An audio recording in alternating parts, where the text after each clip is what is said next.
It's been almost a year since Universal Studios Florida lost their big icon. That was Hollywood Rip Ride Rockit. Whether you loved it or hated it, you can't deny it was an amazing piece of kinetic energy for this park. I got to see this ride on its closing day, demolition, and I'm getting to watch Hollywood Drift be constructed in its place. I also have a review of this coaster I did a long time ago, and it isn't exactly the best. So today, I want to go through and really understand what made this ride special and also a few of its many quirks that caused this ride to fail. This attraction was designed to be Universal Studios' brace for the attendance drop that would come with the opening of Hogsmeade next door at Islands of Adventure. Originally announced in 2008 for a 2009 opening, which would be delayed by a few months, this ride would open on August 19th, 2009 to the public, which brings us to the first part of this ride I want to talk about, the cons and problems. I actually have a soft spot for this ride, so originally I didn't want to talk about its flaws, but alas, it wouldn't be a complete video without it, so here we go. Before construction even started, this ride was actually rumored to be from B&M after the success of Hollywood Dream in Japan. But they had so many orders that Universal would have had to go on a wait list. But the problems popped up during construction when several track segments were actually out of alignment and had to be entirely redone. The coaster was also originally designed to have a dual chain lift like Fahrenheit Hershey Park, but unfortunately it didn't work right, so it had to be removed, which would come to haunt them later. During the attraction's life cycle, it also had many, quirks, but in no way was Rip Ride Rockit dangerous or caused any harm to anyone. If you ever went to try and ride Rockit and wondered why they had stopped cycling the trains in the slightest rain, well, two things led to this. First, the water would start to seep into the phones in the seats early on that played music, causing them to fault. The other reason is because only 4 years after the ride opened in 2013, allegedly there was an incident. Due to the angled downwards brake run and wet tire drives, a train slipped through and bumped the train in the transfer block. It wasn't anything crazy, but enough for Universal to stop rides in the rain.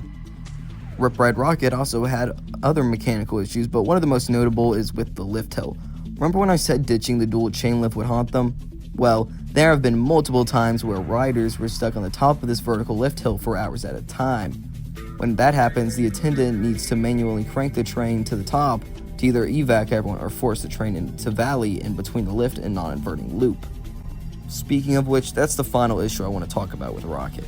The vehicles had an issue of being too heavy, which caused many overspeed faults popping into and out of the first mid-course. Well, that and the heavy trains caused shunting, which left rows 1 and 2 on each vehicle smooth, but 3 and 6 rough. Anyway, to combat the overspeed, they ended trim brakes stretching down the drop to slow the vehicle down. This also had a side effect of being in the wind tunnel, which is the soundstage corridor, where it worked too well and the train would once again valley. But now, let's go back to the actual ride experience and things I enjoyed about this coaster. You can't deny it had a huge presence in the park, especially during events. Whether during concerts at Mardi Gras or Horror Nights, this coaster always lit up the sky behind Music Plaza. This was, in my opinion, the ride for USF. It was the coaster kids would face their fears on with its menacing vertical lift.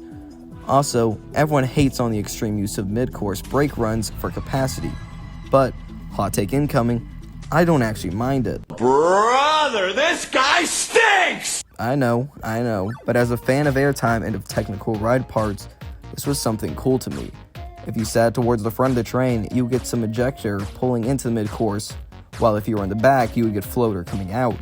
So they almost acted as an element on their own. I find music on roller coasters to entirely change the experience, which is why I like Cosmic Run at Epcot so much.